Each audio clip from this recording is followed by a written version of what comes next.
उनका परिचय करवा देता हूँ। उनका नाम है श्री मोहन शेटे। अ, वो इतिहास के अध्यापक है पुणे में।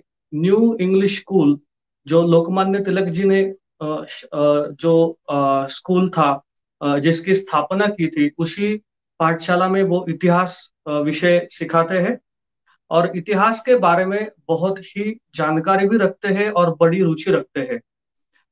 मैं मेरा जो पर्सनल एक्सपीरियंस है सर का वो मैं शेयर करता हूँ और फिर मैं सर के पास जाऊंगा। उनको सर नाम से बुलाते हैं सब लोग। उनका नाम है श्री मोहन शेटे।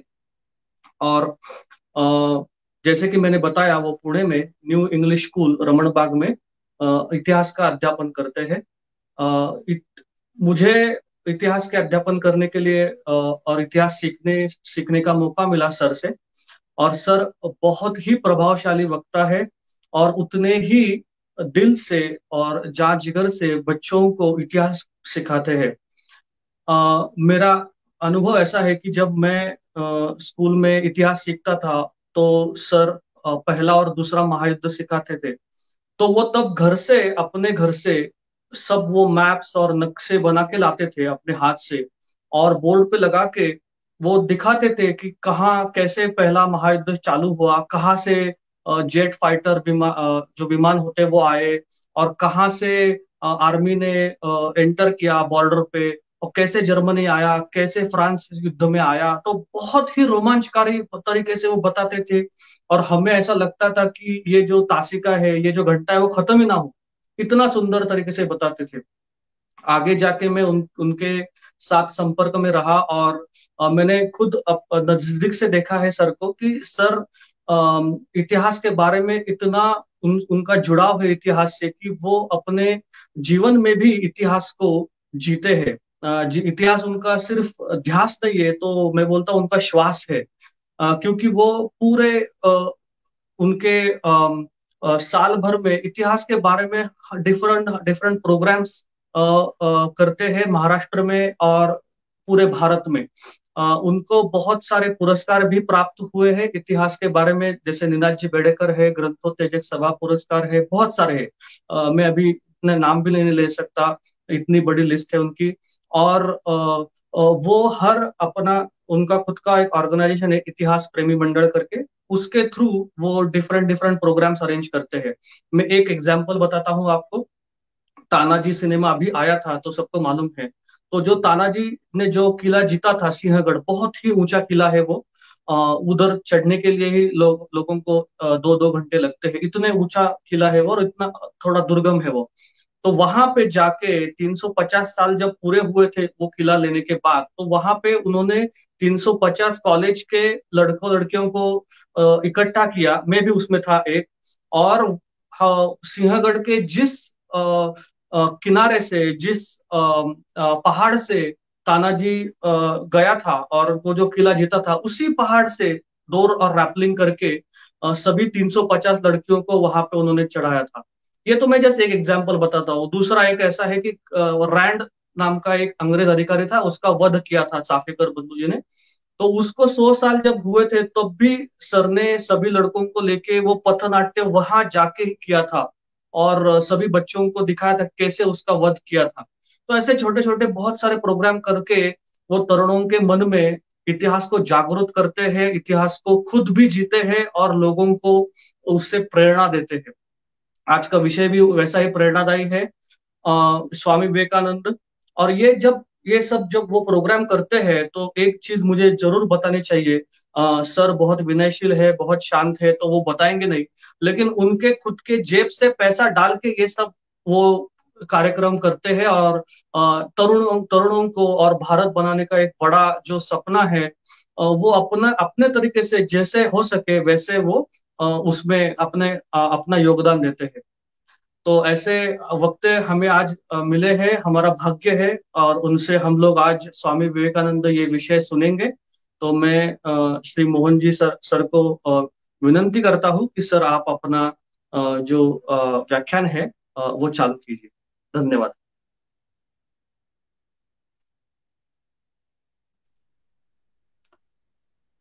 वक्रतुंड महाकाय सूर्यकोटि समप्रभ निर्विघ्नं कुरु मे देव सर्व कार्येषु सर्वदा। महन मंगल श्री गजानन को वंदन करते हुए मैं इस कार्यक्रम के व्याख्यान को प्रारंभ करता हूं।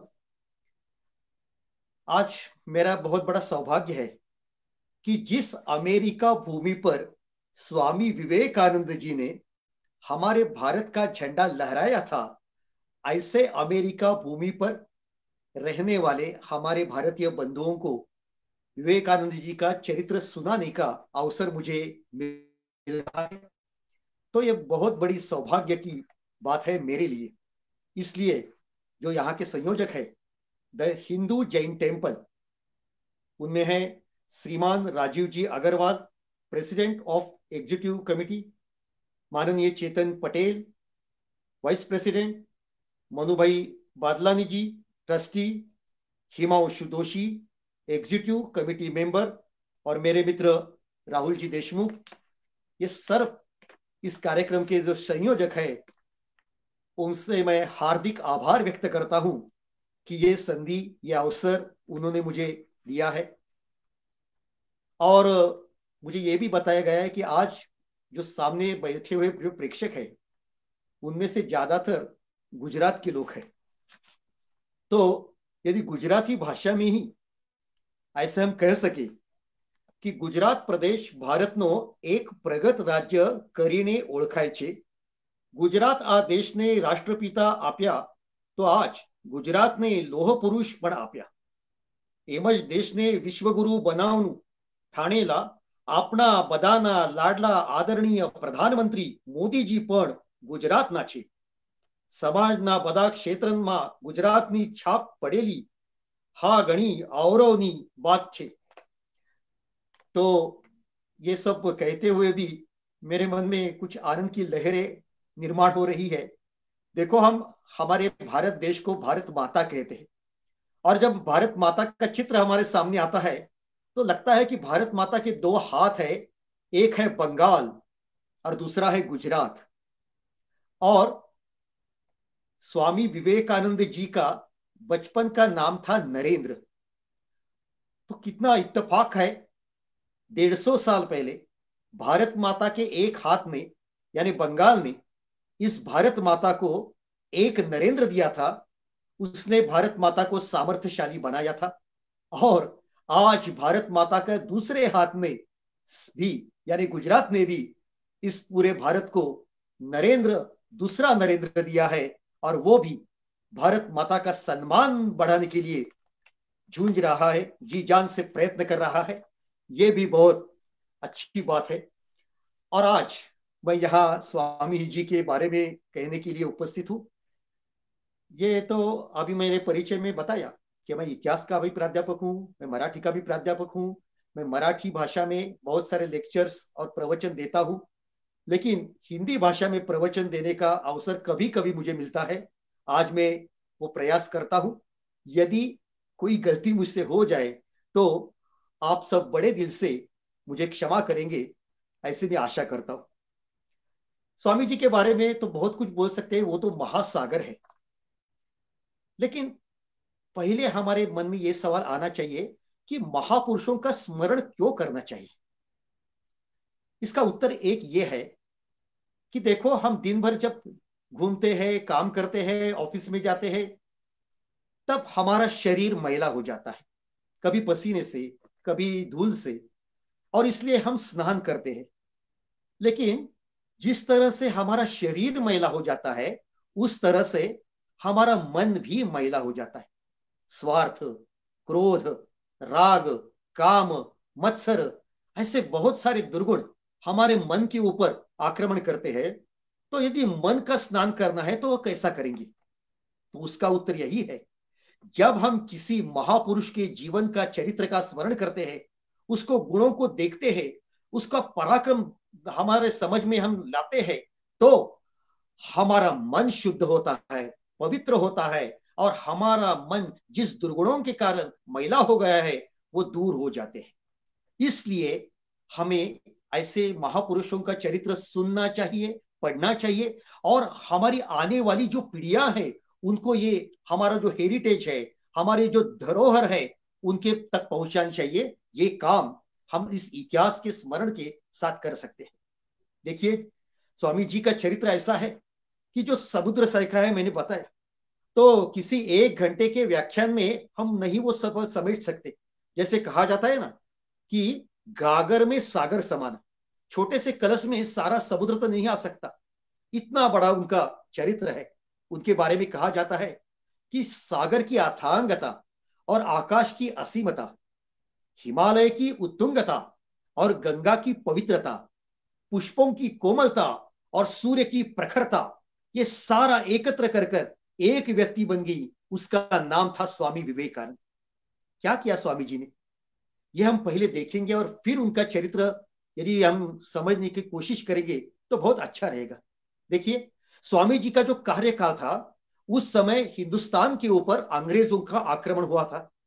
वो राजकीय आक्रमण था, इसलिए हमारे बहुत सारे नेता लीडर अंग्रेजों के साथ संघर्ष कर रहे थे। चाहे वो महात्मा गांधी हो या वल्लभ भाई पटेल हो, चाहे वो सावरकर हो या भगत सिंह हो या सुभाष चंद्र बोस हो या और कोई नेता हो, उनके मार्ग अलग अलग थे, लेकिन उनका ध्येय था अंग्रेज यहां से जाना चाहिए और हमारी भारत माता स्वतंत्र होनी चाहिए। ये भारत के ऊपर जो राजकीय आक्रमण हुआ था, उसके खिलाफ किया गया हुआ संघर्ष था। लेकिन भाइयों, अंग्रेजों का आक्रमण सिर्फ राजकीय नहीं था, वो सांस्कृतिक आक्रमण भी था। क्या किया था अंग्रेजों ने, उन्होंने हमारे बच्चे जब स्कूल में जाते थे और उनके हाथ में जो किताब आते थे, जो ग्रंथ आते थे, जो पाठ्य पुस्तक आते थे, उसमें से जहर फैलाया जाता था। जब वो किताब पढ़कर वो लड़का उस स्कूल से बाहर आ जाता था, वो नौजवान बन जाता था, तो उसके मन में क्या आता था, हमारे पुरखे मूर्ख थे, जो वेद है उपनिषद है उसमें कुछ भी ज्ञान नहीं है, ये जो पत्थर की और धातु की मूर्ति पूजा करती है ना, वो सब पागल है, हम प्रतिगामी हैं। अरे अंग्रेज यहां आए इसलिए हमें विज्ञान का ज्ञान हुआ। यानी हम अपनों को ही कोसते थे, हम अपने इतिहास को, अपने संतों को, अपने महर्षि ऋषि मुनियों को गालियां देने में अपने प्रतिगामित्व नहीं तो पुरोगामित्व सिद्ध करते थे। और ये हमारा ऊपर सांस्कृतिक आक्रमण था। और मित्रों, इस भारत के ऊपर जो सांस्कृतिक आक्रमण हुआ था राजकीय आक्रमण से भी वो ज्यादा भयानक था।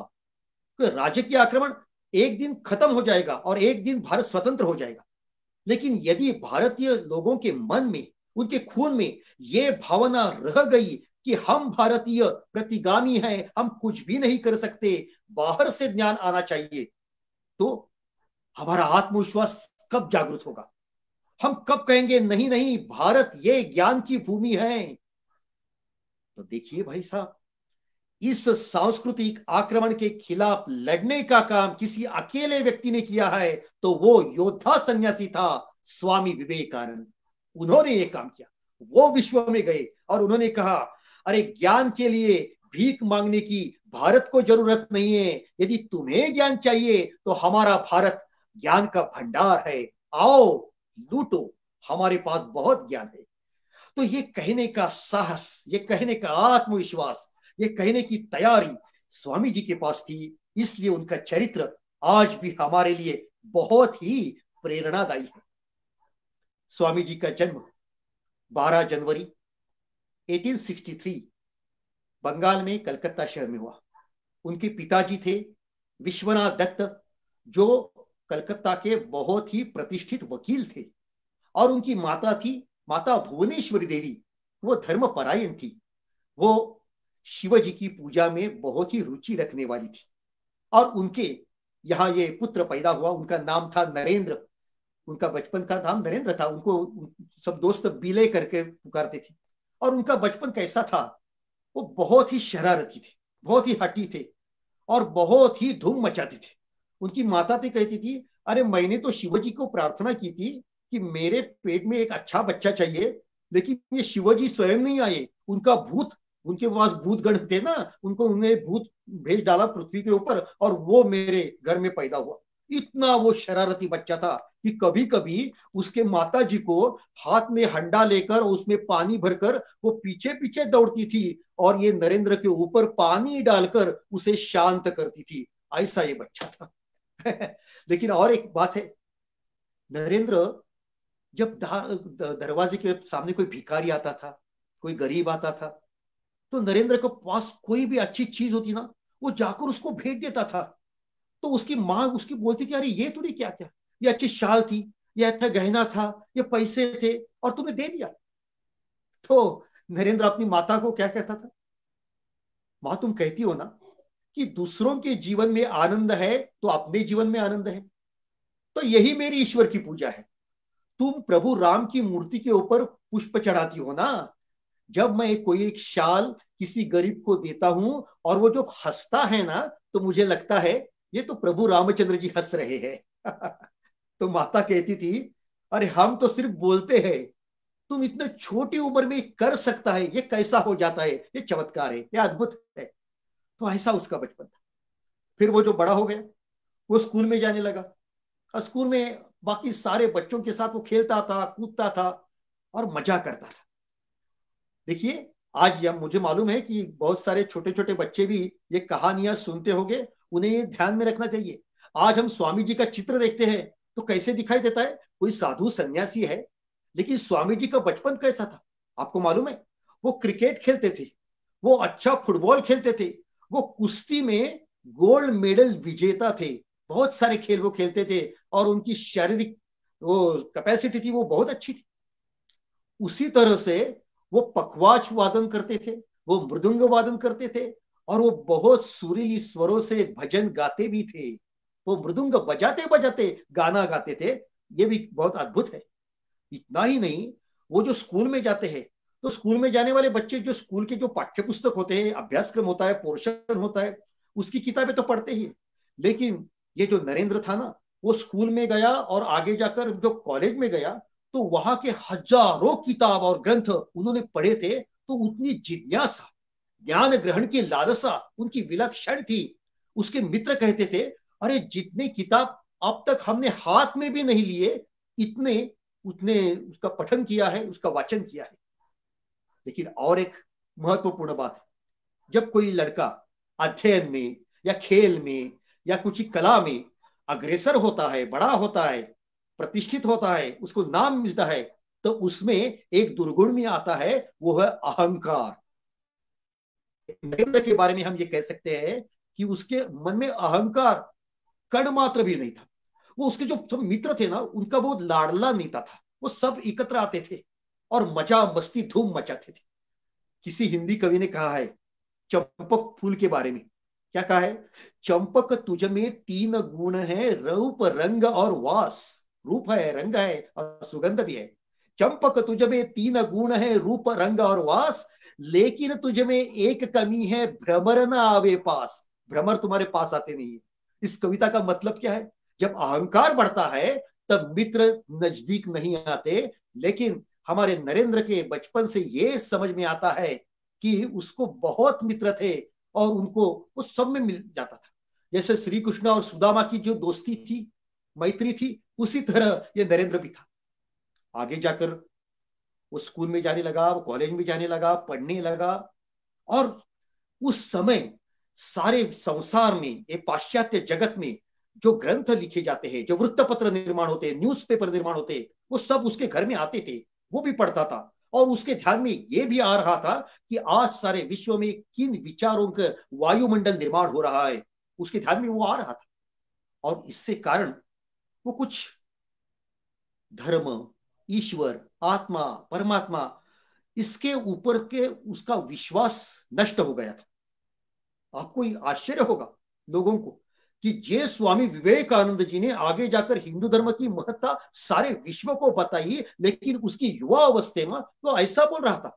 जब उसके दोस्त सामने आते थे और वो बात करते थे, चलो हम मंदिर में जाएंगे, चलो हम भजन गाएंगे, तब ये नरेंद्र जोर जोर से बोलता था और वो कहता था, मैं तुम्हें कहता हूं, ईश्वर नहीं है, देव नहीं है, आत्मा नहीं है, परमात्मा नहीं है, ये सब झूठ है, ये सब बनावा है, ये सब बनावट है, इसमें कुछ अर्थ नहीं है। तो सारे लड़के, उसके सारे दोस्त चुप रह जाते थे।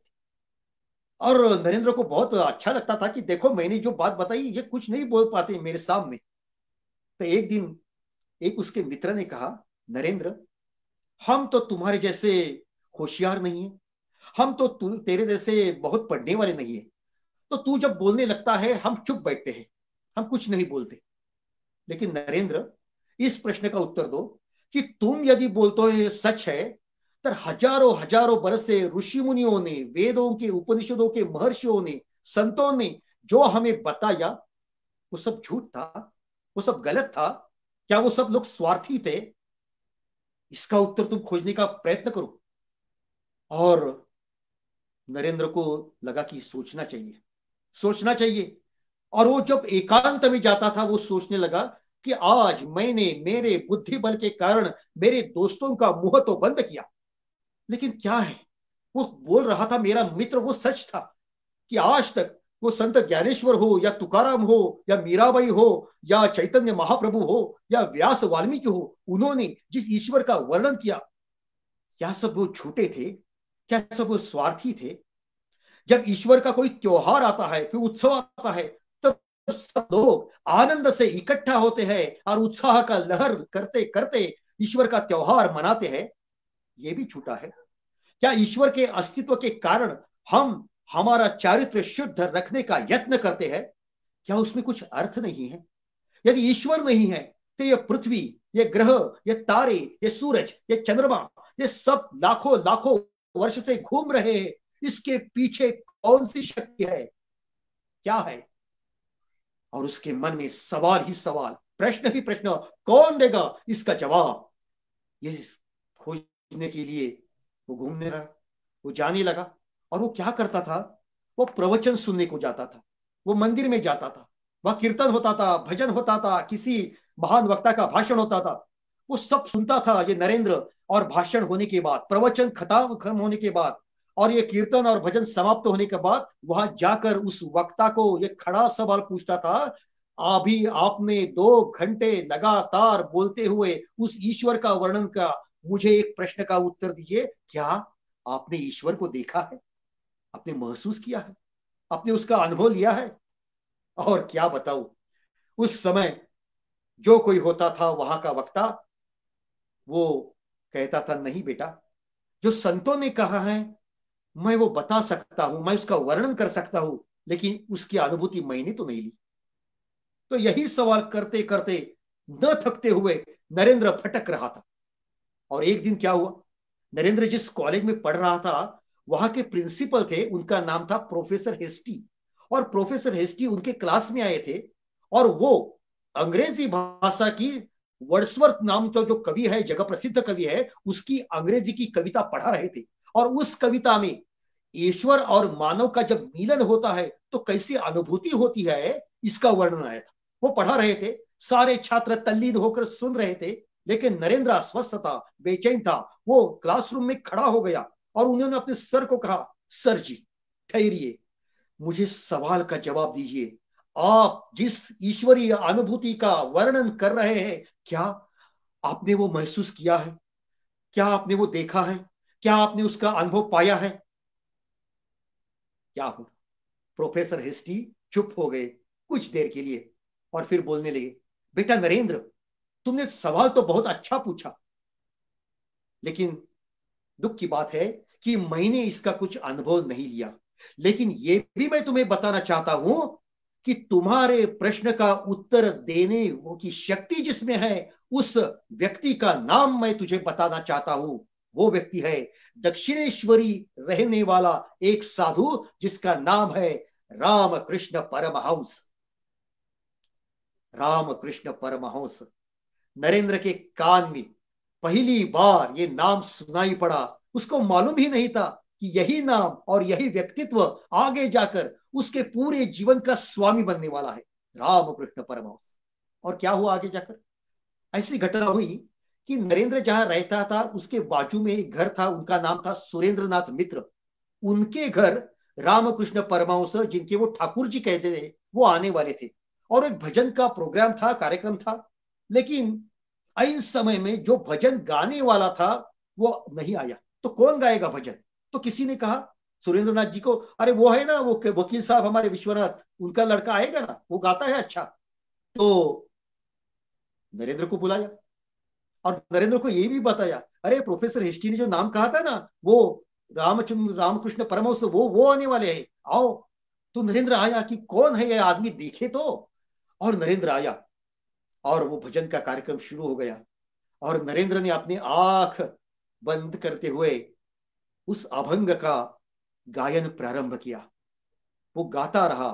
सामने बैठे थे रामकृष्ण परमहंस, उनके भी आंखें बंद थी। और क्या कहूं, जैसा नरेंद्र गा रहा था, रामकृष्ण परमहंस के दोनों आंखों से आनंद से आंसू बह रहे थे, अश्रु बह रहे थे। अभंग खत्म हो गया, गायन समाप्त हो गया। वो रामकृष्ण समाधि अवस्था से बाहर आ गए। और वो आ गए और नरेंद्र के कंधे पर हाथ रख के उन्होंने हिलाकर बोला, अरे कहां तू इतने दिन, कहां तू, मैं राह देख रहा था तेरी, तू कहां था इतने दिन, कहां था। तो नरेंद्र देखने लगा कि ये कैसा आदमी है, आज तो मैं पहली बार उसे देख रहा हूं और ये पूछता है तू कहां था। इसका मुझे परिचय नहीं, ये मुझे जानता नहीं, और ये क्या सवाल कर। और देखिए, जो यदि रामकृष्ण परमहंस का आपने चित्र देखा होगा, तो उनका व्यक्तिमत्व जो है ना, वो कोई ऐसा नहीं था कि कोई उसका इंप्रेशन हमारे मन पे ऊपर पड़े। क्योंकि हम लोग ऐसे समाज में रहते कि उसका चेहरा कैसा है, उसका पोशाक कैसा है, उसने कैसे वस्त्र पहने हैं, इसके ऊपर हम वो आदमी कितना बड़ा है या कितना अच्छा है इसका मूल्य मापन करते। उस दृष्टि से देखा जाए तो रामकृष्ण इतने सीधे साधे थे कि कुछ लोगों को तो वो पागल आदमी लगता था। तो ये कोई पागल आदमी है क्या, ये मुझे बोल रहा है तू कहाँ था, तू क्यों नहीं मुझे मिलने के लिए इतने दिन से आया था। तो प्रथम जो भेंट थी उसमें तो इस नरेंद्र के ऊपर कुछ भी परिणाम नहीं हुआ, लेकिन वो उन्होंने मिलने के लिए दक्षिणेश्वरी जरूर गया। जब नरेंद्र सामने से आया, फिर से रामकृष्ण वहां दौड़े और उसने कहा, बेटा तुम मुझे नमस्कार नहीं करना, तुम्हें मालूम नहीं तुम कौन हो, अरे तुमने तो, ईश्वर ने भेजा है, तुम तो ईश्वर का अवतार हो। लेकिन ऐसे शब्दों से खुश होने वाला नरेंद्र नहीं था। और उन्होंने बोला, ठाकुर जी, ये मेरी तारीफ मत करो, ये मुझे अच्छा नहीं लगता, लेकिन मैं आज तुमको एक सवाल पूछने के लिए आया हूं, क्या उस सवाल का जवाब आपके पास है। रामकृष्ण बोले, पूछो जो पूछना है। और नरेंद्र ने पूछा, ठाकुर जी, क्या आपने ईश्वर देखा है, क्या आपने देव देखा है, क्या आपने ईश्वर की अनुभूति की है। और वो देखने लगा, ठाकुर जी क्या उत्तर देते हैं। और ठाकुर जी ने कहा, हाँ बेटा, मैंने ईश्वर देखा है, मैंने उसे महसूस किया है, मैंने उसे जाना है। और जिस तरह मैं तुम्हें स्पर्श कर सकता हूं, उस तरह मैंने ईश्वर को स्पर्श किया है। नरेंद्र चकित हो गया, आज तक ऐसा उत्तर किसी ने उसको नहीं दिया था। लेकिन ऐसे उत्तर से शांत होने वाला नरेंद्र नहीं था। उसने फिर सवाल पूछा, आपने ईश्वर देखा है। मैं आपके शब्दों के ऊपर विश्वास नहीं रखूंगा, यदि आपने देखा है तो मुझे दिखाओ, यदि आपने महसूस किया है तो मुझे भी अनुभूति दो, यदि आपने उसको स्पर्श किया है तो वो अनुभव मुझे भी लेना है, दिखाओ कहां है तुम्हारा ईश्वर।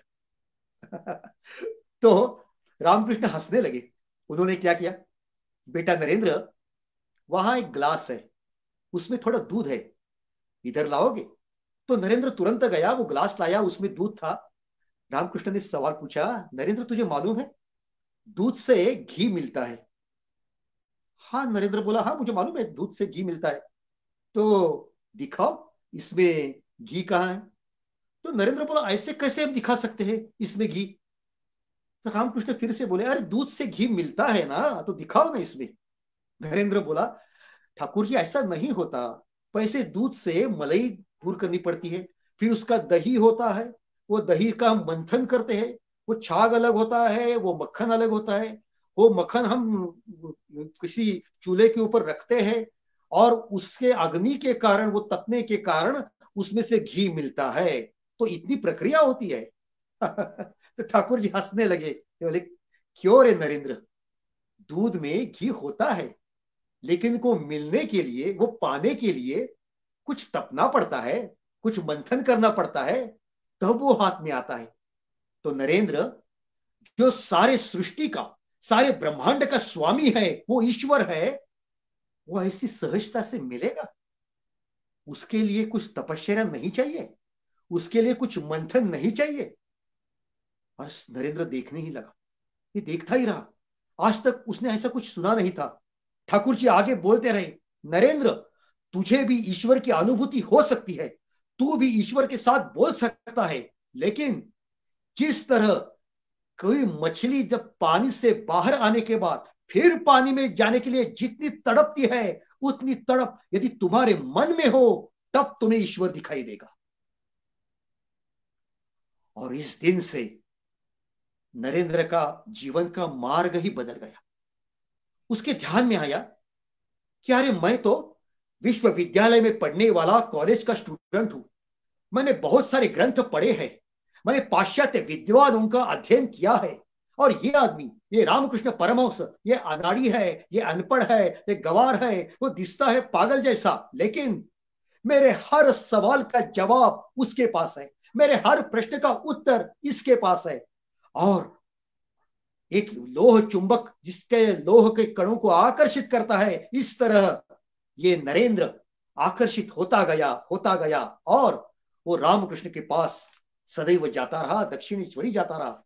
और वो ऐसा मिलन था, कैसा मिलन था?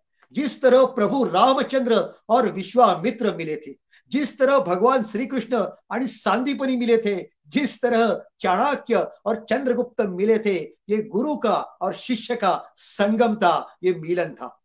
देखिए, हमारे संस्कृति में एक कल्पना है, गुरु क्या करता है? गुरु शिष्य को अपने गर्भ में ग्रहण करता है, धारण करता है। ये कैसा?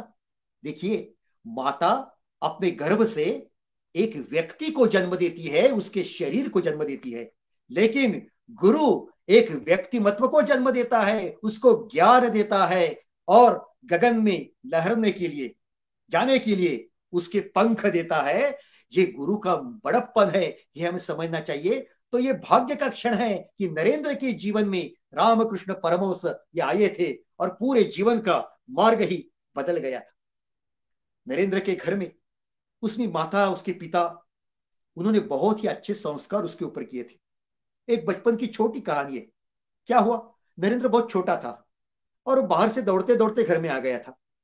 तो घर में उनके जो पिताजी थे, उनके दोस्त बैठे थे और उनके पिताजी कलकत्ता के बहुत ही प्रतिष्ठित वकील होने के कारण उनके मित्र भी ऐसे ही थे, प्रतिष्ठित थे, मान्यता प्राप्त थे, समाज में उनके कुछ स्थान था। और जैसा छोटा नरेंद्र वहां आ गया, आपको मालूम है, जब मेहमान घर में आते हैं तो उनका एक सवाल होता है, अरे बेटा, तू बड़ा होके क्या बनेगा? अरे, अभी तो 25 और 30 उम्र में भी ये हमारे युवक नहीं तय करते पाते कि बड़ा होकर क्या करेंगे। लेकिन ये छोटे छोटे बच्चों को हम ये सवाल पूछते हैं, अरे वो छोटा इतना है, वो क्या सोचता है अभी बड़ा होकर क्या बनना है? वो ऐसा ही सवाल उन्होंने पूछा, नरेंद्र बड़ा होकर क्या बनेगा? तो क्या हुआ, नरेंद्र बाहर से दौड़ते दौड़ते आया था, उन्होंने बाहर एक बग्गी, एक घोड़ा गाड़ी देखी थी। और घोड़ा गाड़ी के सामने वो गाड़ी चलाने वाला बैठा था, उसके एक हाथ में लगाम था, दूसरे हाथ में चाबुक था, और वो ऐसे चाबुक लगाते लगाते वो दौड़ रहा था।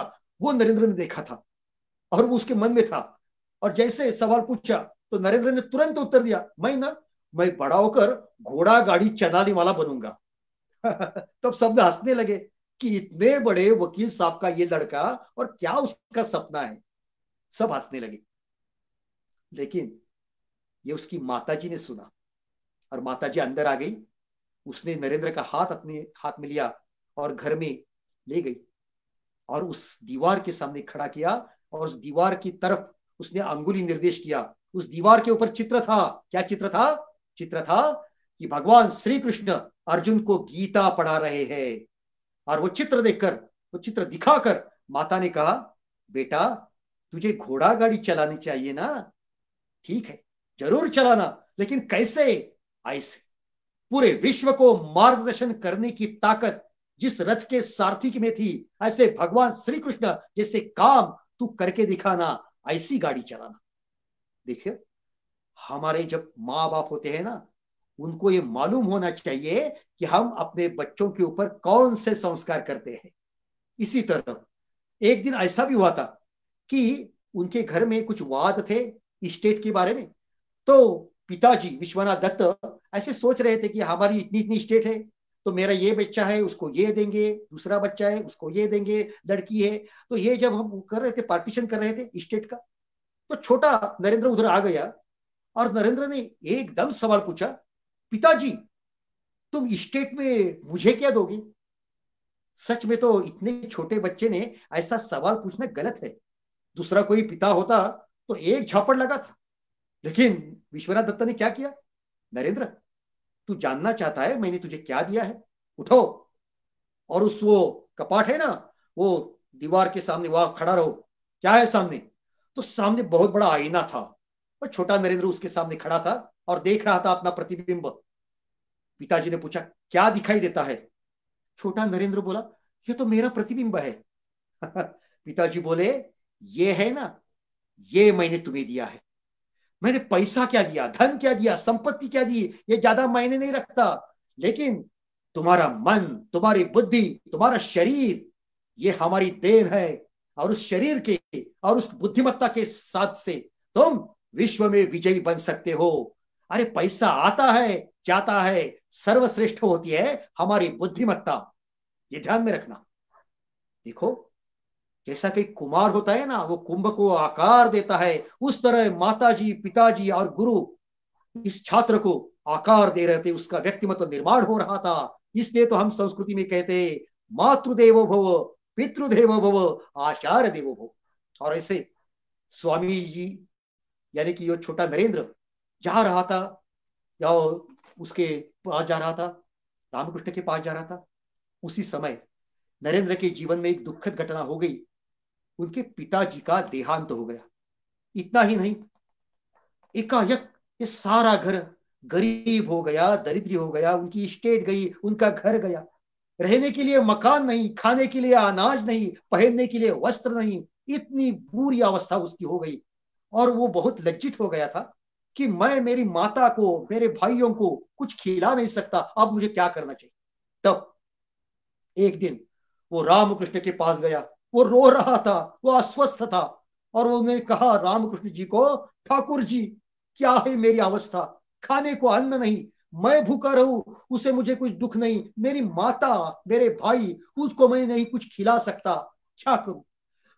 मेरी एक प्रार्थना है ठाकुर जी, वो काली माता है ना, वो काली माता तुमसे बोलती है ना, तुमसे बात करती है ना, तो उसको प्रार्थना करो कि मुझे नौकरी दे दे, मुझे कुछ पैसा दे दे, कुछ अनाज दे दे, मेरे लिए प्रार्थना करो। तो ठाकुर जी बोले, अरे काली माता से कुछ मांगना है तो मैं क्यों जाऊं, तुझे चाहिए ना, तुम जाओ, तुम भी काली माता से बात कर सकते हो।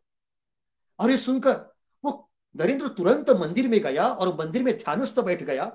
और कुछ समय बीतने के बाद उसके नेत्र तो बंद थे, लेकिन उसके नेत्र, बंद हुए नेत्र के सामने ऐसा तेज पुंज काली माता का दर्शन हुआ। और वो तेज, वो सामर्थ्य, वो प्रकाश देखकर नरेंद्र के मुख से शब्द निकल गए, ये माता मुझे ज्ञान दो, मुझे वैराग्य दो, मुझे विवेक दो। समाधि अवस्था समाप्त हुई, नरेंद्र बाहर आ गया। ठाकुर जी ने पूछा, क्या नौकरी मांगी, अनाज मांगा, पैसा मांगा?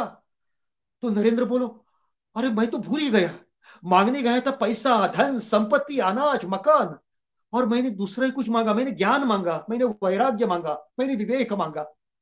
तो ठाकुर जी बोले, अरे कैसा पागल है तू, जा फिर से जा। नरेंद्र फिर से गया। ऐसा एक बार, दो बार, तीन बार हुआ और तीसरे बार भी नरेंद्र फिर से आया। स्वामी जी को बोले, नरेंद्र को बोले, ये ठाकुर जी जाओ, फिर से जाओ। नरेंद्र बोला, अब नहीं जाऊंगा। मैं जाता हूं तब मन में ये निश्चय करके जाता हूं कि मुझे पैसा ही मांगना है, मुझे धन ही मांगना है। लेकिन जब वो माता का तेज पुंज चेहरा मैं देखता हूं तो मुख से शब्द आते हैं, माता मुझे ज्ञान दो, वैराग्य दो, विवेक दो।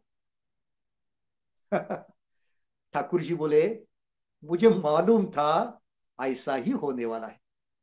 नरेंद्र, ये सब आम आदमी मंदिर में जाते हैं ना, तब अपने लिए कुछ मांगते हैं, लेकिन तू सबसे अलग है रे। मुझे मालूम है तू अपने लिए कुछ मांग ही नहीं सकता, तू यही मांगेगा। यदि 100 बार तू अंदर गया, तू यही मांगेगा।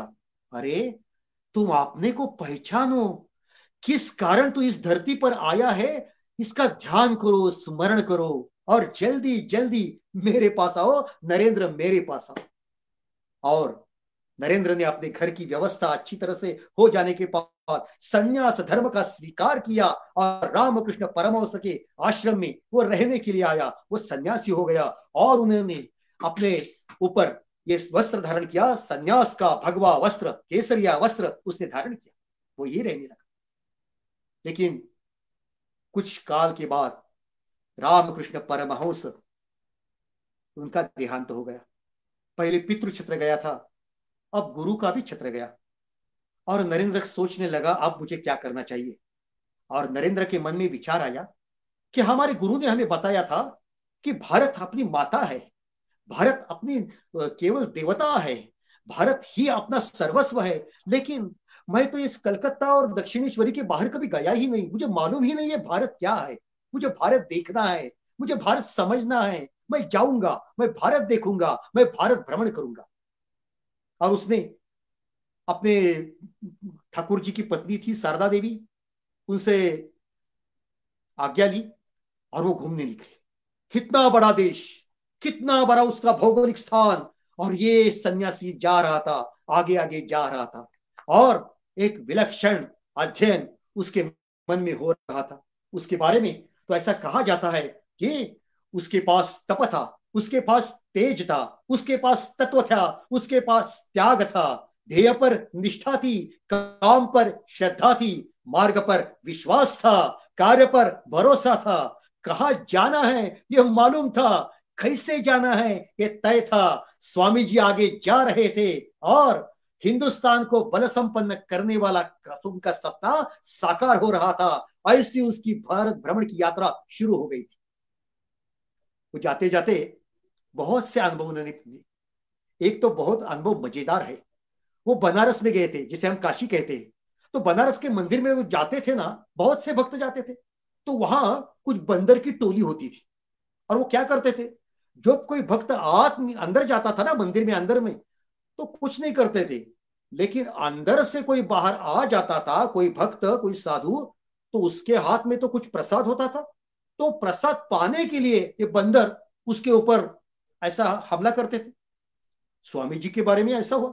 स्वामी जी अंदर गए, जब बाहर आ गए मंदिर से, तो ये बंदर की टोली सामने खड़ी होगी और वो देखने लगी कि स्वामी जी के हाथ में क्या है और वो हमें खाने के लिए क्या देते थे। लेकिन सच को स्वामी जी बहुत डर गई और वो बहुत जल्दी से चलने लगे, तेजी से चलने लगे। लेकिन बंदर तो वो बंदर ही है, वो भी चलने लगे। तो स्वामी जी दौड़ने लगे और बंदर भी दौड़ने लगे।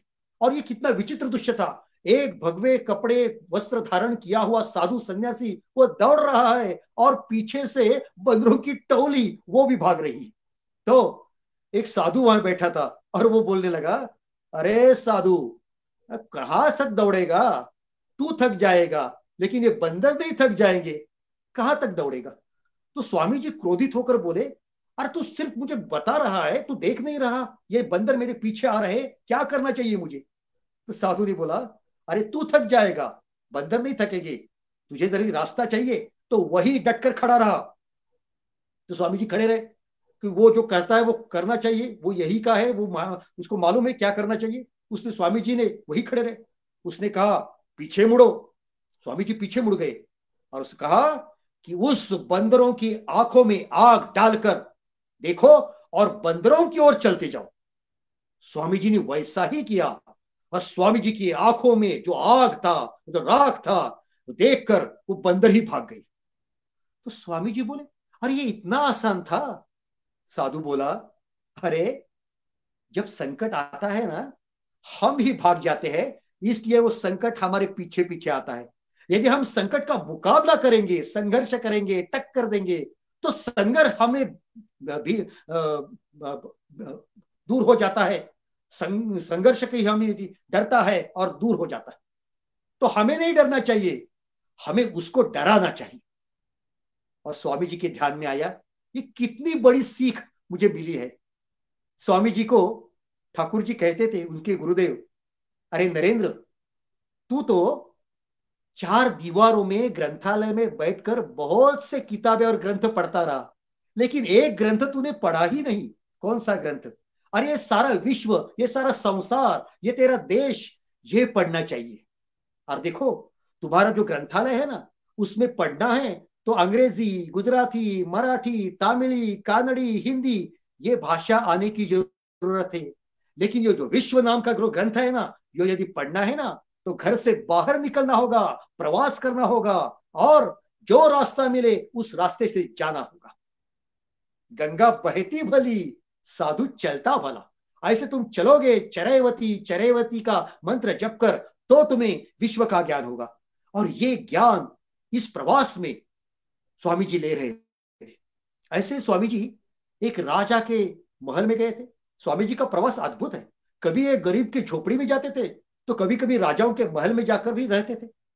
ऐसे एक राजा के महल में गए थे और वो कुछ बातें कर रहे थे। तो राजा बोला, स्वामी जी, ये जो लोग मूर्ति पूजा करते हैं ना, तो मेरा तो मूर्ति पूजा के ऊपर विश्वास ही नहीं है, मैं नहीं करता मूर्ति पूजा। तो स्वामी जी बोले, ठीक है, जिसको जैसी पूजा करनी है, हमारे धर्म में स्वातंत्र है, आपको नहीं अच्छा लगता तो न करें। लेकिन उसके आगे राजा बोला, नहीं नहीं स्वामी जी, मैं तो मूर्ति पूजा नहीं करता, लेकिन मुझे लगता है कि मूर्ति पूजा करना ही पागलपन है। अरे ईश्वर तो सारी ओर है, चारों तरफ है ना। तो किसी धातु की इतनी छोटी सी मूर्ति में, किसी मिट्टी की या किसी पत्थर की मूर्ति में ईश्वर है, ऐसा मानना यह मूर्खता का लक्षण नहीं है क्या? मुझे तो लगता है कि सारे लोगों ने यह मूर्ति पूजा ही बंद करनी चाहिए। तो स्वामी जी को लगा कि इसका तो उत्तर देना चाहिए। तो स्वामी जी ने राजा साहब को कहा, राजा साहब, आपके दीवान जी वहां खड़े हैं, क्या आप उनको थोड़ी देर बुलाएंगे? तो राजा साहब ने बोला, क्यों नहीं, आइए दीवान जी। तो दीवान जी वहां आ गए। स्वामी जी ने दीवान जी को पूछा, ये दीवार के ऊपर ये बहुत बड़ा चित्र है, ये किसका चित्र है? दीवान जी बोले, स्वामी जी ऐसा क्या कर रहे हैं, ये जो अपने अपने नजदीक हमारे राजा साहब खड़े हैं, ये उनका ही चित्र है। स्वामी जी ने कहा, दीवान जी, जरा वो नीचे निकालोगे? दीवान जी ने तुरंत चित्र नीचे निकाला। स्वामी जी ने कहा, दीवान जी, अब मैं जो आपको करने कहूंगा करोगे? दीवान जी बोले, क्यों नहीं, आज्ञा कीजिए। स्वामी जी ने आज्ञा की, दीवान जी, इस चित्र के ऊपर थूको। दीवान जी बोले, क्या कर रहे? हाँ, मैं कह रहा हूं उसके ऊपर थूको। दीवान जी बोले, नहीं, मैं ऐसा नहीं कर सकता, ये हमारे राजा साहब है। स्वामी जी बोले, अरे ये कहा राजा साहब है, राजा साहब तो मेरे नजदीक खड़े हैं, ये तो सिर्फ कागज का टुकड़ा है, रंग हो गया है, वो रंगी बिरंगी चित्र है, वो कोई स्वयं राजा साहब नहीं है। तो दीवान जी बोले, नहीं स्वामी जी, ये पाप मुझसे नहीं होगा। आप कहते हैं ये कागज का टुकड़ा है, लेकिन मेरी दृष्टि से ये हमारे राजा साहब की प्रतिमा है, उसका प्रतीक है, मैं उसका अपमान नहीं कर सकता।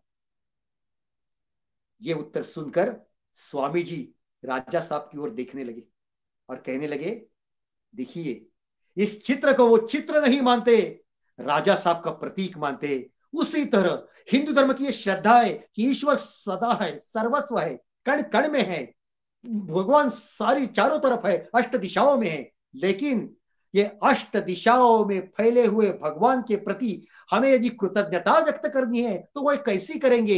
इसलिए हम छोटी सी प्रतिमा, मूर्ति निर्माण करते हैं। हमें मालूम है कि मूर्ति यानी कि परमेश्वर नहीं है, लेकिन चराचर में भरे हुए उस परमेश्वर का प्रतीक रूप, इसलिए हम मूर्ति की पूजा करते हैं। ये उत्तर सुनकर राजा साहब प्रसन्न हो गए और बोले, स्वामी जी क्षमा, मैंने गलत सोच लिया था। तो स्वामी जी आगे क्या बोले, ठीक है, आपके मन में जो विचार आया, आपने प्रश्न किया, आपने पूछा, उसमें कुछ गलत नहीं किया आपने, लेकिन यह भी सोचना चाहिए कि केवल मूर्ति पूजा ही ईश्वर पूजा नहीं है। तो ईश्वर की सच्ची पूजा कौन सी है? हमारे देश में जो गरीब है, जो किसान है, जो मजदूर है, जो सबसे नीचे तल के लोग हैं ना, उनकी सेवा, ये ईश्वर की पूजा है। ये करना सीखो। और उसी दिन से उस राजा साहब ने ऐसी प्रतिज्ञा ली कि आज से मेरे पास जो धन है, वो संपत्ति है, वो मेरे लिए नहीं है, वो समाज के लिए है। अब किसी मंदिर को अच्छा बनाने के लिए मैं मेरा धन नहीं दूंगा, तो समाज के लोगों की, छोटे छोटे निम्न स्तर के लोग हैं, उनके पेट में अनाज जाएगा, खाना जाएगा, भाकरी का टुकड़ा जाएगा, इसके लिए मेरे धन का इस्तेमाल होगा, ये ईश्वर की पूजा है। स्वामी जी ऐसा परिवर्तन करना चाहते थे। ऐसे ही चलते चलते स्वामी जी महाराष्ट्र में आ गए थे और वे मुंबई से पुणे की ओर निकलने वाले एक रेलवे के डिब्बे में बैठे थे। वो जो बैठे थे, वो बहुत भीड़ थी, तो कुछ लोग आ गए और उनको बैठने को जगह नहीं मिली, तो उन्होंने कहा, ए बैरागी, ए सन्यासी, उठो, हमें बैठना है। वो बैठ गए, स्वामी जी उठ गए। तो स्वामी जी को किसका मोह नहीं था, उन्होंने कहा बैठना है, बैठो, मैं खड़ा रहूंगा।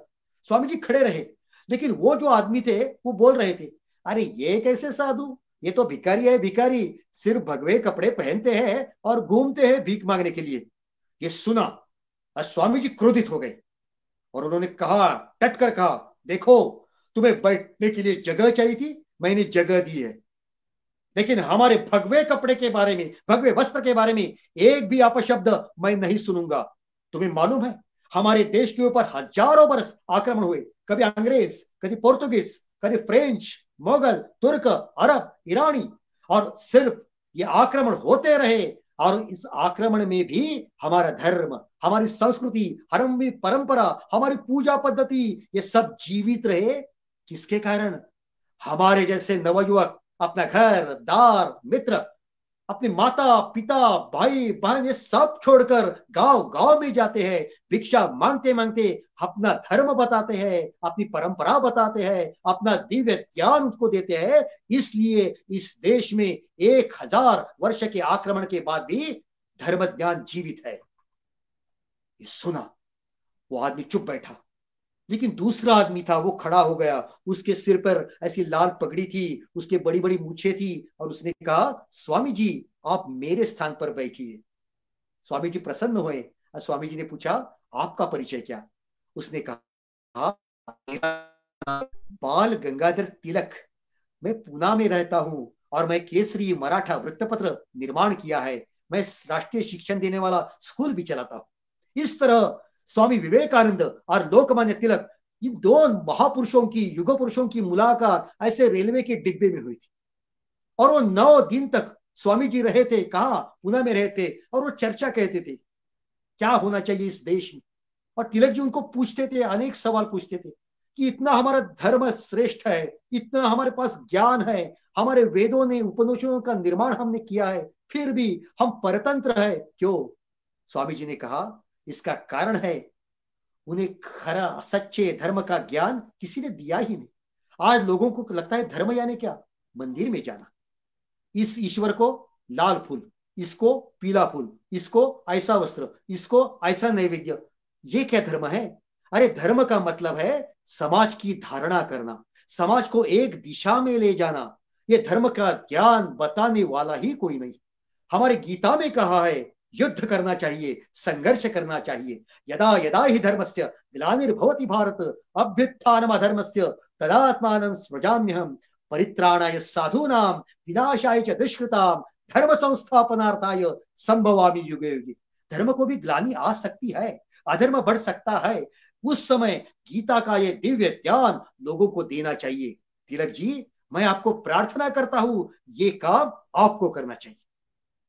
और आपको मालूम है, ये जो मुलाकात हुई थी वो वर्ष था 1892, और उसने अगले वर्ष 1893 में स्वामी विवेकानंद जी ने अमेरिका के भूमि पर आकर हिंदू धर्म की महत्ता पूरे विश्व को बताई थी। और इसी 1893 में लोकमान्य तिलक जी ने सार्वजनिक गणेशोत्सव का प्रारंभ किया था, जो आगे जाकर पूरे महाराष्ट्र में, उसके आगे पूरे हिंदुस्तान में, और आज हम देख रहे हैं पूरे विश्व में फैल गया है। मुझे लगता है वो गणेशोत्सव हो या अमेरिका के शिकागो में विवेकानंद जी का भाषण हो, उसका जो बीज है वो 1892 के ये दोनों युग पुरुषों की मुलाकात में हो सकता है। उसके बाद स्वामी जी निकल पड़े दक्षिण की ओर, और वो गए कन्याकुमारी। और कन्याकुमारी में उन्होंने देखा कि 3 सागर का संगम यहां हो रहा है, और वहां एक बहुत बड़ा द्वीप है, वो बहुत बड़ा चट्टान है सागर के अंदर, वहां जाना चाहिए। लेकिन वहां जो नौका लेने वाले थे, नाव लेने वाले, वो तो कह रहे थे कि तूफान आया है साधु बुआ, इस समय हम नहीं जाएंगे, और 2 दिन के बाद जब तूफान शांत हो जाएगा तब हम आपको लेके जाएंगे। लेकिन स्वामी जी इतने उतावले हो गए थे, उन्होंने, तूफान आया था, वो ऐसा सागर की लहरें, ऊंची ऊंची लहर रही थी, उसमें छलांग मारी और वो तैरते तैरते वहां गए और वहां बैठ गए। और उनके मन में आया कि मैं अब कहा हूं, मैं हूं जो हमारी भारत माता है ना, उसके चरणों में मैं बैठ गया हूं। अरे क्या वर्णन किया है भारत माता का, जिसका मुकुट हिमालय है, ये है वो।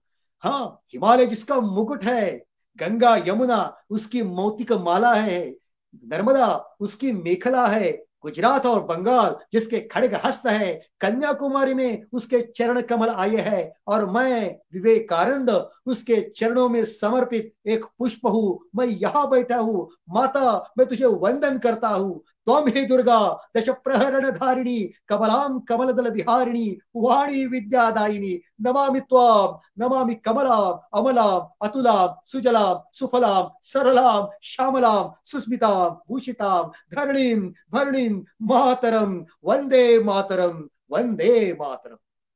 3 दिन 3 रात स्वामी जी वहां बैठ रहे, और उनको लगा कि मेरे गुरुदेव मुझे पुकार रहे हैं, अरे तुझे कुछ बड़ा काम करना है, बहुत सीख लिया, अपने देश का दर्शन लिया, अब कुछ पराक्रम करने के लिए तुझे निकल जाना चाहिए। क्या करना है उन्हें मालूम नहीं था।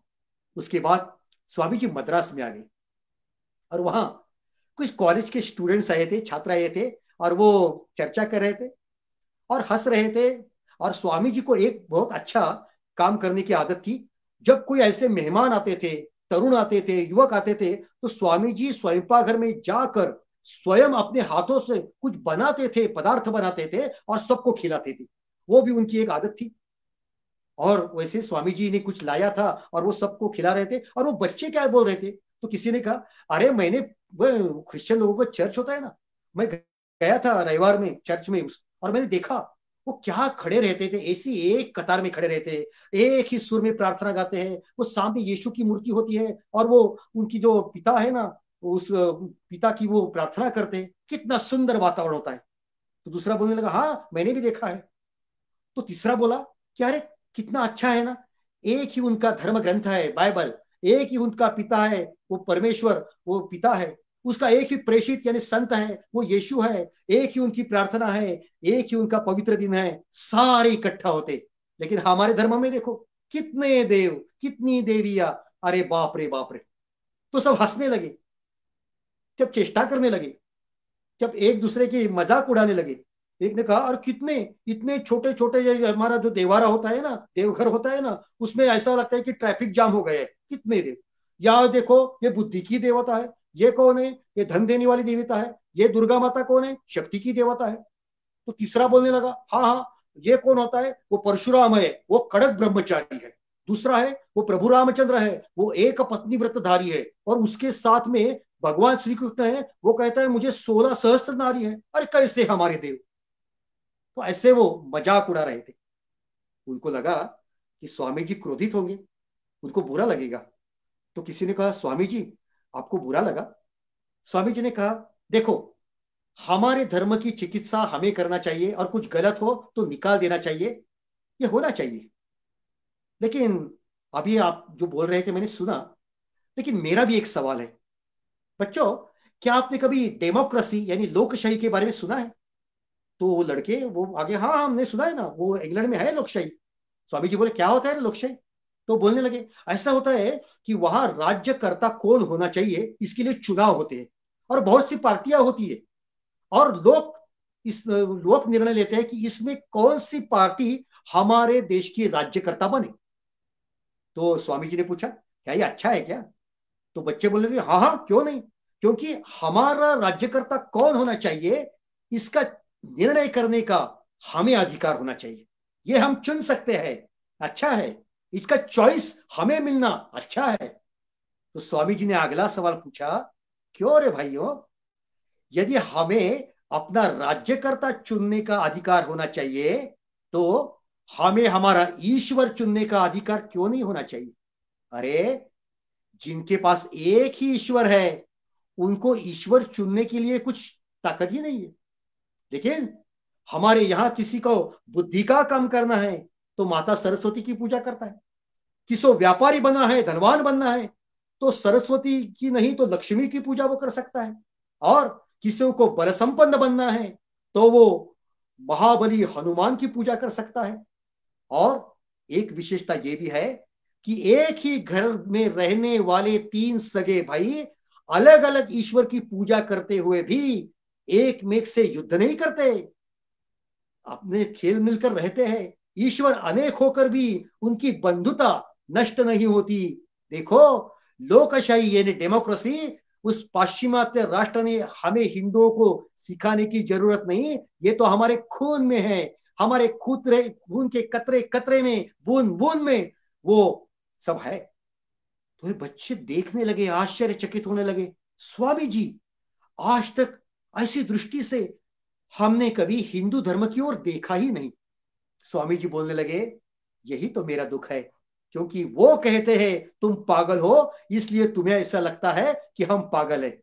इसलिए उन्होंने कहा कि स्वामी जी, हमारी विनती है कि अगले महीने में शिकागो में सर्वधर्म परिषद होने वाली है, आप जाइए और हिंदू धर्म की पताका वहां लहराइए।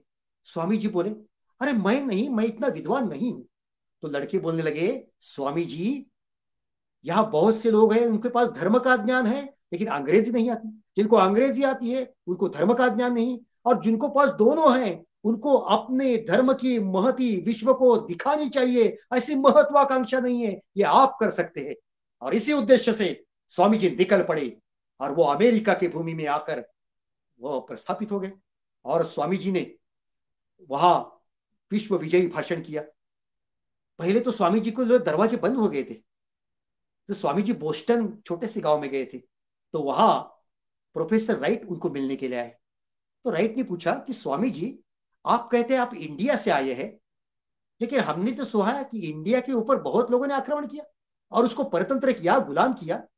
स्वामी जी ने कहा, हाँ, हमें उसका दुख है कि हम गुलाम हुए, लेकिन यह भी समझिए, किस पेड़ को पत्थर मार जाते हैं, तो जो पत्थर फलों से भरा हुआ होता ना, उसे ही लोग पत्थर मारते।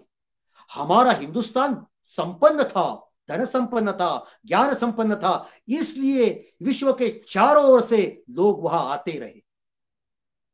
तो प्रोफेसर राइट ने अगला प्रश्न पूछा, स्वामी जी देखो, ये रोमन लोगों का साम्राज्य हमने सुना है, तुर्कों का साम्राज्य, अंग्रेजों का साम्राज्य, फ्रेंचों का साम्राज्य, लेकिन तुम्हारा हिंदुस्तान का कब साम्राज्य निर्माण हुआ था? यदि तुम्हारे देश में इतने पराक्रमी राजे हुए थे तो उन्होंने साम्राज्य क्यों नहीं फैलाया? स्वामी जी ने कहा, हमारे यहां चक्रवर्ती सम्राट हुए थे, राजे हुए थे, योद्धे हुए थे, लेकिन हाथ में तलवार लेकर दूसरे देश में जाकर उसको गुलाम करना, परतंत्र करना, उस देश में होने वाली धर्म स्थानों को भ्रष्ट करना, ऐसे काम हमारे लोगों ने नहीं किया, कभी भी नहीं कहा। 5,000 साल का हमारा इतिहास है, लेकिन हमने किसी को भी गुलाम नहीं बनाया। हमारा कोई भी साम्राज्य नहीं है, इसे का ही हमें गर्व है। ध्यान में रखिए, भारतीय लोग विश्व में जाते हैं जीतने के लिए, लेकिन वो तलवार लेकर या बंदूक लेकर नहीं जाते। वो जाते हैं अपने चारित्र से, अपने ज्ञान से और अपने प्रेम से लोगों के दिल जीतते हैं। ये सुनकर प्रोफेसर राइट इतने प्रसन्न हो गए, स्वामी जी आप यहां क्या कर रहे हैं? ये जो शिकागो धर्म परिषद है वहां जाकर आप बोलते क्यों नहीं? स्वामी जी बोले, मैं इसके लिए ही आया था, लेकिन मेरे पास किसी का सर्टिफिकेट नहीं है, इसलिए वो दरवाजे मेरे लिए बंद हो गए। तो प्रोफेसर राइट बोले, मैं आपको सर्टिफिकेट दूंगा। और उन्होंने सर्टिफिकेट दिया। और उसमें क्या लिखा? उसमें लिखा, वो जो शिकागो के संयोजक थे, ऑर्गेनाइजर, उनको लिखा, देखो, हमारे अमेरिका के सारे विद्वान यदि एक तरफ खड़े कीजिए और एक ये युवा सन्यासी जो भारत से आया है उसे अकेला एक तरफ खड़ा कीजिए, इसकी अकेले की जो बुद्धिमत्ता है वो पूरे अमेरिका से भारी है। यदि उसको लेक्चर देने का चांस हमने नहीं दिया तो उसका नुकसान नहीं है, हमारा नुकसान है। और स्वामी जी को पूरे सारे दरवाजे खुले हो गए। स्वामी जी शिकागो में आ गए और वो दिन आया था 11 सितंबर 1893, वो दिन था। और वो सभा शुरू हो गई, सम्मेलन शुरू हुआ। व्यासपीठ के ऊपर बहुत सारे वक्ता थे, और और वहां स्वामी जी खड़े थे, स्वामी जी बैठे थे, एक एक वक्ता आता था, बोल रहा था, जोर जोर से बोल रहा था। वो शुरुआत कर रहा था, वो कह रहा था कि यहाँ के जो लोग हैं उनके बारे में वो कहता था कि हमारा धर्म श्रेष्ठ है, हमारा धर्म विश्व में सबसे बड़ा है, और तुम्हें ज्ञान की जरूरत थी, इसलिए तुमने हमको यहाँ बुलाया था, ऐसे वो कह रहा था। और लेडीज एंड जेंटलमैन, ऐसी वो शुरुआत कर रहा था। लेकिन स्वामी जी, आपको मालूम है, मन में से बहुत डरे हुए थे, क्योंकि उन्होंने भाषण की कुछ तैयारी नहीं की थी। आखिर संयोजक ने उसको बताया कि आप शाम के 5 बजने आए हैं, इतने लोगों के भाषण हो गए, अब आखिरी चांस तुम्हें देता हूं, यदि बोलना है तो बोलो, नहीं तो मत बोलो। और शाम को स्वामी जी माइक के सामने खड़े हुए, सामने 7,000 लोगों का समुदाय था, और व्यासपीठ के ऊपर विश्व के कोने कोने से आए धर्माचार्य, धर्माधिकारी, विद्वान लोग बैठे थे। और स्वामी जी माता सरस्वती का चिंतन कर रहे थे। सामाम पातु भगवती निशेष जाड्यापहा। स्वामी जी ने कहा है, मैं डर गया था, क्योंकि मैं क्या बोलने वाला हूं ये सामने वाले लोगों को नहीं मालूम था, और मैं क्या बोलने वाला हूं ये मुझे भी नहीं मालूम था। कहने मैंने कुछ तैयारी नहीं की थी, इसलिए मैं आया, और मेरे मुख से शब्द निकले, oh my sister's and brothers of America. और उसके बाद आगे क्या बोलना चाहिए ये सोचने के लिए मैंने मेरे नेत्र बंद किए, और ताली का एक आवाज, दूसरा, तीसरा, चौथा, 1,000, 2,000 और हजारों आवाज, तालियों की गुनगुनाहट चारों दिशा से आने लगी। वो तालियां नहीं थी, ऐसा लग रहा था कि बहुत बड़ी बारिश हो रही है। 5 मिनट तक लोग तालियां बजाते। आगे जाकर स्वामी जी ने पूछा कि इतना क्या विशेष था उस वाक्य में, तो लोगों ने कहा, इस वाक्य से हमें ये महसूस हुआ कि आज हमारे पृथ्वी में जो मानव जाति है, उसमें जो दीवारें हैं, वो प्रांत की, भाषा की, वर्ण की, धर्म की, जाति की, ऐसे दीवार में हम बट गए हैं। लेकिन स्वामी जी, आपने हमको बहन कहा, भाई कहा, वो सारी दीवारें टूट गई, और सारा मानव एक कुटुंब है, वसुधैव कुटुंब, ये साक्षात्कार हमें हुआ, इसलिए हम तालियां बजाते रहे। और विश्व विजय उस भाषण में, 4 मिनट का भाषण था, स्वामी जी ने कहा, आपने यहां धर्म परिषद का आयोजन किया, इसलिए विश्व के प्राचीन धर्म के ओर से, हिंदू धर्म की ओर से मैं आपका आभार व्यक्त करता हूं, आपका अभिनंदन करता हूं। मैं इस भारत माता का संतान हूं। जब यहूदियों का अपमान हुआ, उनका छल हुआ, तो मेरी भूमि ने उनको आश्रय दिया था। जब पारसी लोगों का अपमान हुआ और उनको देश निकाला गया, तो मेरी भूमि थी, उनका आश्रय दिया। तो मैं उस हिंदू धर्म का और उस भूमि का प्रतिनिधि हूं, वो सारे धर्म को अपने पास बुलाती है। और जो धर्म राक्षसी है, दूसरे को मिटाने का यत्न करते हैं, उनको मैं कहता हूं कि आज सर्वधर्म परिषद शुरू होने के समय में जो घंटा बजाई गई, वो राक्षसी धर्म की मृत्यु घंटा है, वो ध्यान में रखिए। स्वामी जी का भाषण इतना प्रसिद्ध हुआ, सारे अमेरिका उन्होंने मानो जीत ली थी।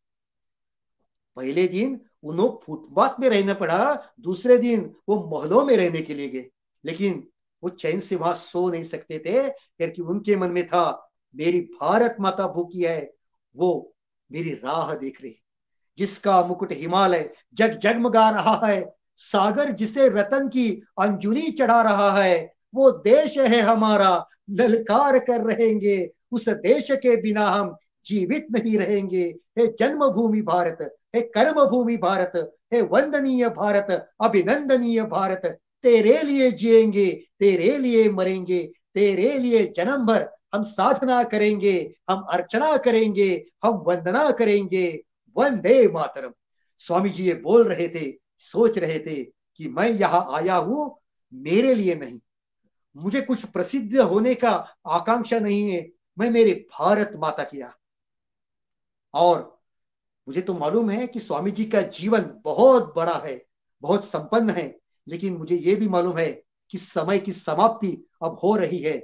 इसलिए स्वामी जी जब फिर भारत में आ गए, तब उन्होंने लोगों को कहा था, वो आज हमें ध्यान में रखना चाहिए कि स्वामी जी जब अमेरिका के भूमि पर थे तो हिंदू धर्म कितना महान है वो कह रहे थे, लेकिन वो जब भारत में आए तो उन्होंने कहा था, देखो उस पश्चिम की ओर अमेरिका, जापान और इंग्लैंड के पास ज्ञान है, वो भौतिक ज्ञान है, और हमारे पास अध्यात्म है। वो उनका विज्ञान और हमारा अध्यात्म, इसका संगम हमारे भारत में होना चाहिए। हमें संपन्न बनना चाहिए। कोई लड़का जब आता था और वो कहता था, स्वामी जी मुझे ईश्वर के पास जाना है, कैसे जाऊं? स्वामी जी कहते थे, मैदान में जाओ और फुटबॉल खेलो। तुम जिससे फुटबॉल को पूरी ताकत से किक मारोगे और जितना वो फुटबॉल ऊंचा जाएगा, उतने जल्दी तुम्हें आसमान का ईश्वर प्राप्त होगा। यानी वो चाहते थे कि हमारे देश के नवयुवक बलवान होने चाहिए, सामर्थ्य संपन्न होने चाहिए। स्त्रियों के बारे में, महिलाओं के बारे में उनका बहुत बड़ी अच्छी राय थी। हमारे देश में कुछ देवदासी यानी देह विक्रय करनारी वेश्याएं होती है। स्वामी जी ने एक समय एक ऐसी वार्ता सुनी कि किसी मंदिर के पुजारी ने कहा था कि देवदासी भ्रष्ट होती है, वो देह विक्रय करती है, इसलिए वो अस्पृश्य होती है, वो पापी होती है, उसको मंदिर के दरवाजे बंद है। मैं आपको बताना चाहता हूं, 100 साल पहले स्वामी जी ने कहा था, कौन कहता है देवदासी वेश्या अपवित्र है? और यदि अपवित्र है तो उसे अपवित्र बनाने वाले जो पुरुष है, उनके लिए भी इस मंदिर के दरवाजे बंद करो। और मंदिर होते किस लिए? जो अपवित्र है उसको पवित्र करने के लिए तो होते हैं ना।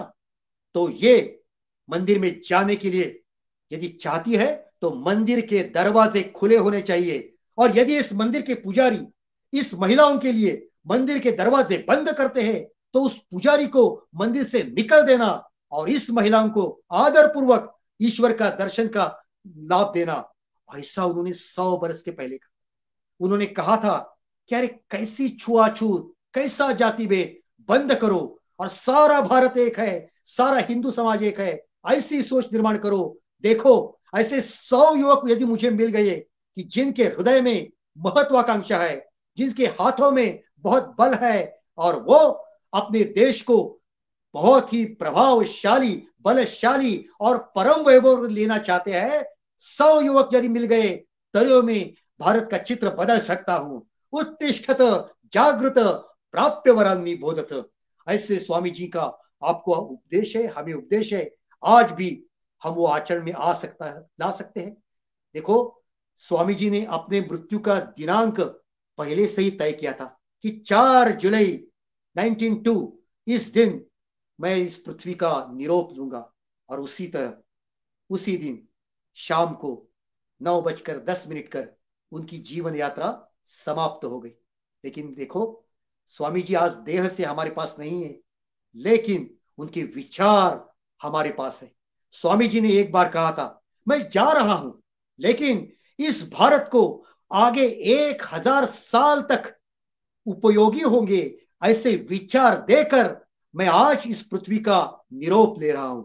1000 बरस हमें इसका उपयोग हम कर सकते हैं। ऐसे विचारों का धन उन्होंने हमें दिया है, तो आज हम उनके सामने नतमस्तक है। आज भी उनका जन्मदिन हम भारत में युवा प्रेरणा दिन ऐसे मनाते। आज कन्याकुमारी उनका बहुत बड़ा स्मारक है, और वहां से बहुत बड़े मेधावी बुद्धिमान छात्र भारत माता की सेवा करने के लिए जाते हैं, विश्व में चारों ओर जाते हैं। यह उनका जीवंत स्मारक है। आज यहां स्वामी जी का चरित्र रखने के लिए मुझे आमंत्रित किया, मुझे यह अवसर दिया। मैं फिर से संयोजक का हृदय से हार्दिक आभार व्यक्त करता हूं, और यही विचार व्यक्त करता हूं कि हमें अपना भारत बहुत सुंदर बनाना है। यह स्वामी जी का स्वप्न है। हमें पूरे विश्व को मार्ग दिखाना है। हम किसी के ऊपर आक्रमण करने वाले नहीं है, हम सारे विश्व को अपना बंधुत्व मानने वाले हैं। ये स्वामी जी के विचार हम प्रत्यक्ष कृति में लाएंगे और देखेंगे कैसा होगा हमारा भविष्य काल। आखिर में मैं सिर्फ इतना ही कहता सकता हूं कि आओ मेहनत को अपना ईमान बनाइए, अपने हाथों को अपना भगवान बनाइए, राम की इस धरती को, गौतम की भूमि को सपनों से भी प्यारा हिंदुस्तान बनाइए, सपनों से भी प्यारा हिंदुस्तान बनाइए। जय भारत, वंदे मातरम, वंदे मातरम।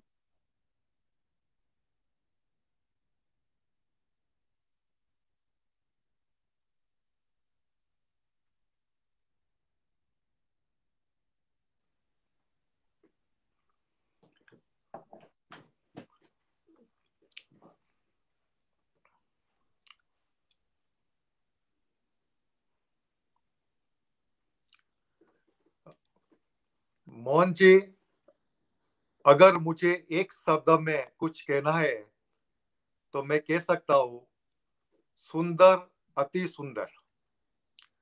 हम सोच रहे थे आप बोलते रहे, हम सुनते रहे, आप बोलना बंद ही ना करें, हम सुनना बंद ही ना करें। पता नहीं चला कि आपका इतना प्रभावशाली व्यक्तित्व में 1 घंटा कहाँ पसार हो गया।